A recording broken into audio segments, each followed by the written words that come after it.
Hello, j'espère que vous allez bien, bienvenue dans cette nouvelle vidéo. Aujourd'hui, on va parler de LinkedIn et je vais adopter un petit format que j'avais envie d'inventer là un petit peu. C'est un format un peu spécial, je vais me plier à un petit exercice, à un petit jeu. L'idée c'est de répondre aux 10 questions que l'on me pose tout le temps au sujet de LinkedIn et pour chaque question, je vais essayer d'y répondre en moins d'1 minute 30. Ça fait des années que je suis sur LinkedIn, que je suis sur ce réseau social et honnêtement, c'est un réseau qui m'apporte tellement d'opportunités.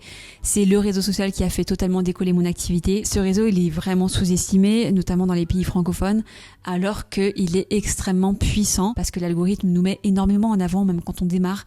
Donc franchement, LinkedIn, c'est l'un de mes réseaux favoris professionnellement et si vous n'y êtes pas encore, je vous conseille sérieusement de vous y intéresser. Et pour vous aider à vous y lancer, je vais répondre aux 10 questions que l'on me pose le plus. C'est parti.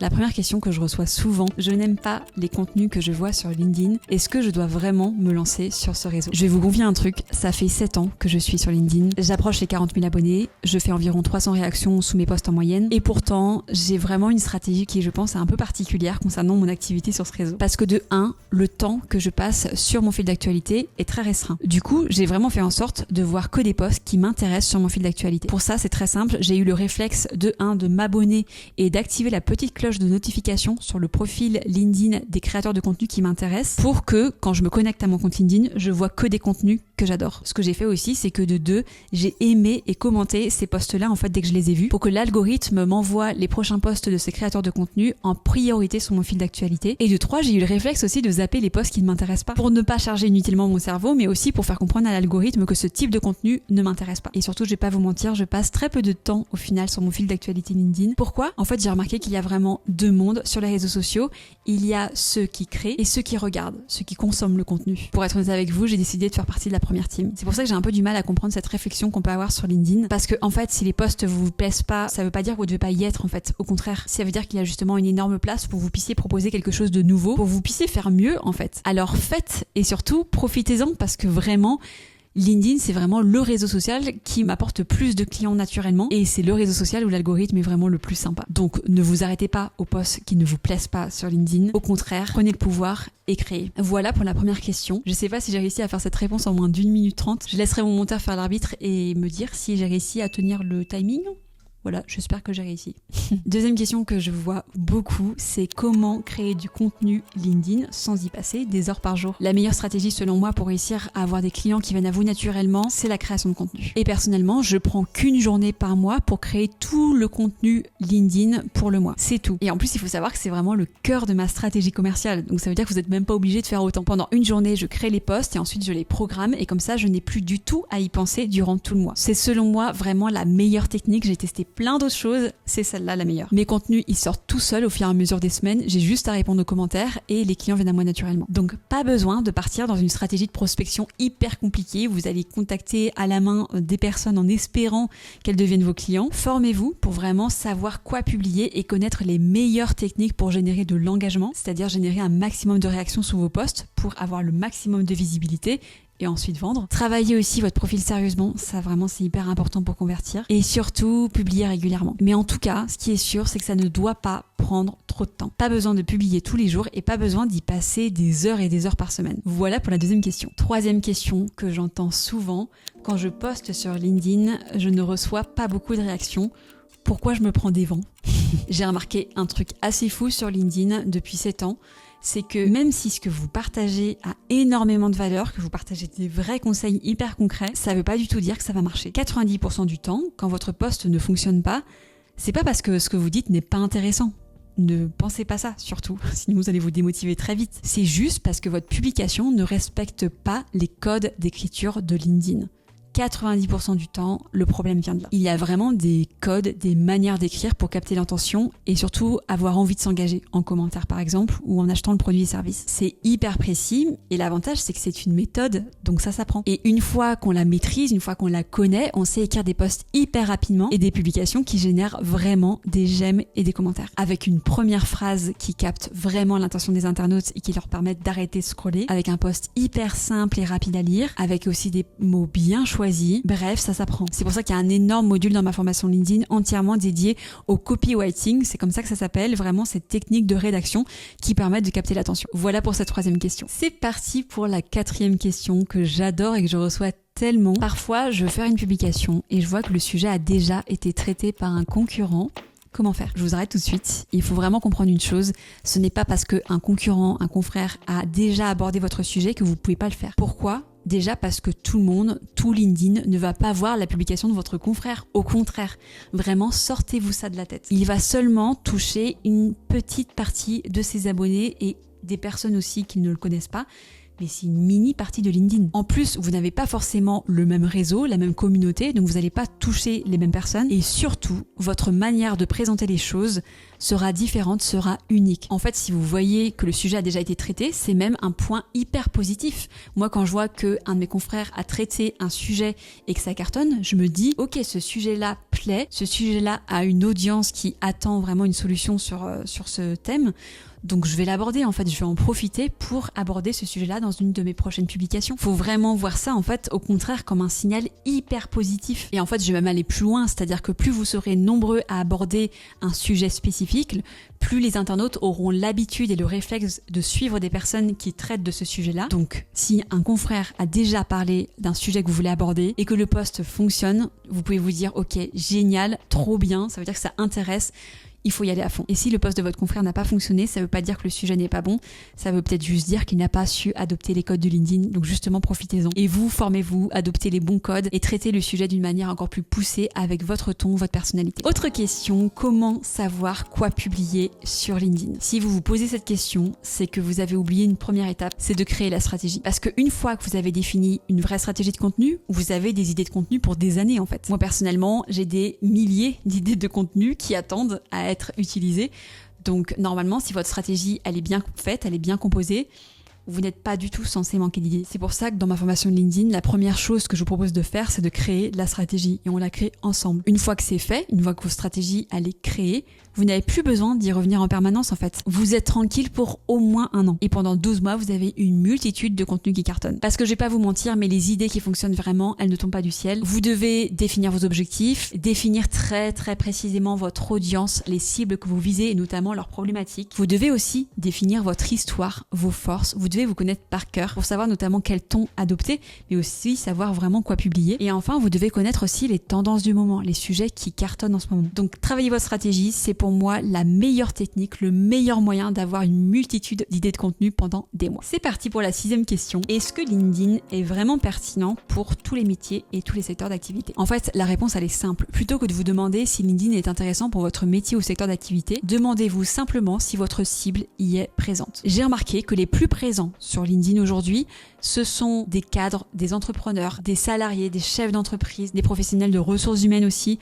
Tous ces secteurs-là, c'est absolument énorme. Si jamais vous les visez, les consultants aussi, les freelances, juste go, foncez. Mais surtout, ce que vous ne devez pas oublier, c'est que derrière chaque professionnel se cache un particulier. Donc non seulement LinkedIn est parfait si vous visez des entreprises, mais si vous visez des consommateurs particuliers, ça peut aussi être extrêmement puissant. Un exemple hyper concret, Justine Hutto, la fondatrice de Respire qui vend des déodorants, elle a fait le buzz en premier grâce à une vidéo LinkedIn. Et elle a réussi à lever des fonds grâce à ça. Elle a réussi à se faire connaître aussi auprès des consommateurs. Donc elle a réussi à énormément vendre grâce à LinkedIn. Si vous avez toujours un doute, sachez que j'ai fait une vidéo YouTube sur le sujet et j'ai même créé un quiz pour savoir si LinkedIn est vraiment intéressant pour vous. En 1 minute, vous avez une réponse personnalisée. Je vous glisse le lien en commentaire. Donc franchement, je dirais que LinkedIn est vraiment pertinent pour quasiment tout le monde à partir du moment où vous visez soit des personnes dans le milieu du business, donc du B2B, soit des consommateurs, donc des particuliers. C'est parti pour la 7e question. Je n'ose pas publier sur LinkedIn parce que j'ai le syndrome de l'imposteur. Comment faire ? Si vous ne vous sentez pas légitime pour publier sur LinkedIn, rappelez-vous que votre légitimité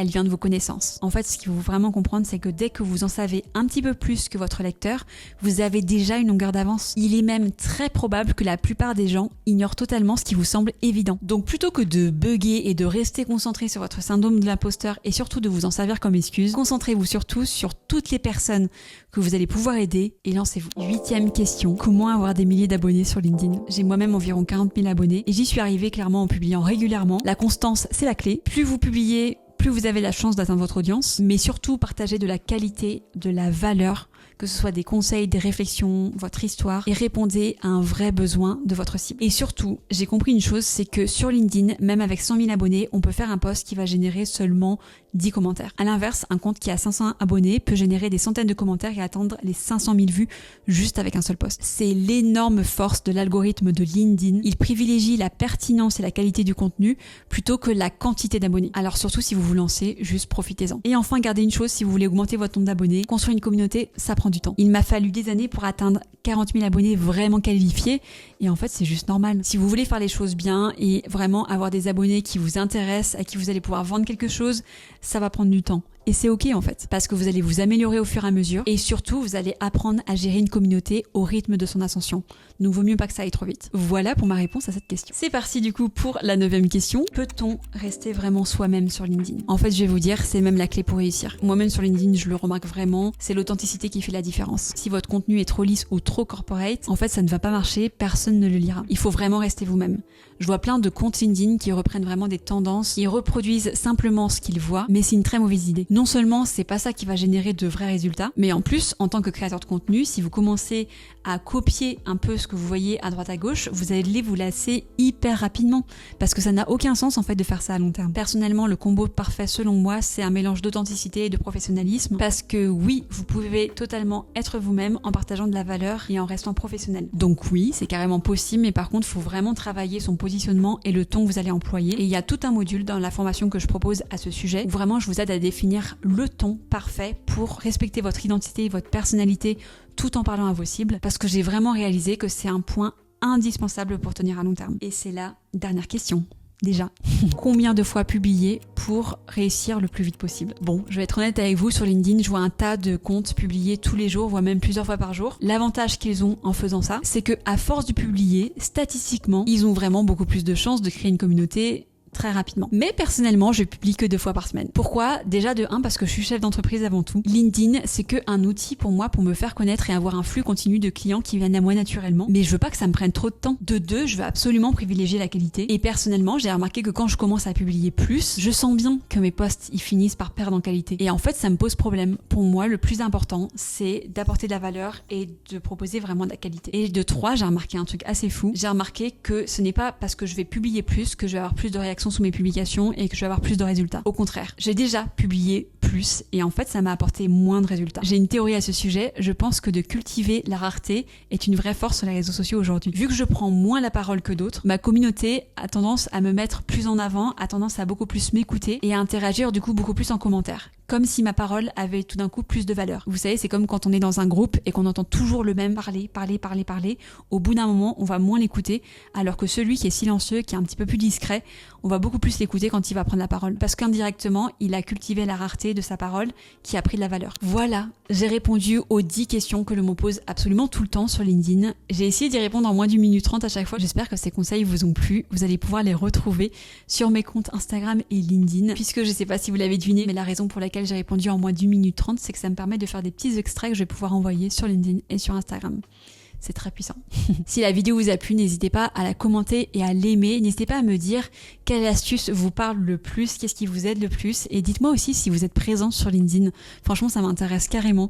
Et si vous n'y êtes pas, dites-moi pourquoi. Pourquoi vous n'y êtes pas encore ? Vous avez sûrement des freins que je peux débloquer. Si ce sujet vous plaît, sachez que j'ai organisé une masterclass d'1 heure totalement gratuite que vous pouvez rejoindre, où je vous partage plein de conseils gratuitement pour vous lancer sur LinkedIn. C'est le début de ma méthode en fait pour vous lancer sérieusement sur ce réseau et réussir à générer un maximum de vues et surtout de mettre en place un flux continu de clients qui viendront à vous naturellement. Je vous mets le lien dans la description et si vous voulez aller encore plus loin, sachez que j'ai une formation où je vous transmets absolument tout ce que je sais de LinkedIn et il y a plein aussi d'exercices ultra concrets. J'ai même créé un dossier avec les 100 phrases d'accroche qui fonctionnent le mieux. C'est 100 modèles en fait de premières phrases que vous pouvez utiliser pour écrire vos propres posts sur LinkedIn et qui fonctionnent vraiment pour capter l'attention. Bref, il y a plein de petites pépites comme ça que j'ai mis dans la formation. Vous avez juste à suivre le plan, à suivre la méthode et vous allez réussir, c'est sûr. N'oubliez pas de vous abonner si cette vidéo vous a plu pour être au courant des prochaines vidéos qui vont arriver sur ma chaîne YouTube. Je donne plein de conseils sur le sujet de LinkedIn, Instagram, mais aussi des conseils de ma vie d'entrepreneur. Je partage même mes coulisses avec des vlogs où vraiment je prends ma caméra et je vous amène avec moi pendant une semaine de mon mois. Donc surtout abonnez-vous et cliquez sur la petite cloche de notification pour être tenu au courant des prochaines vidéos. Et on se dit donc à très vite pour une prochaine vidéo. À bientôt.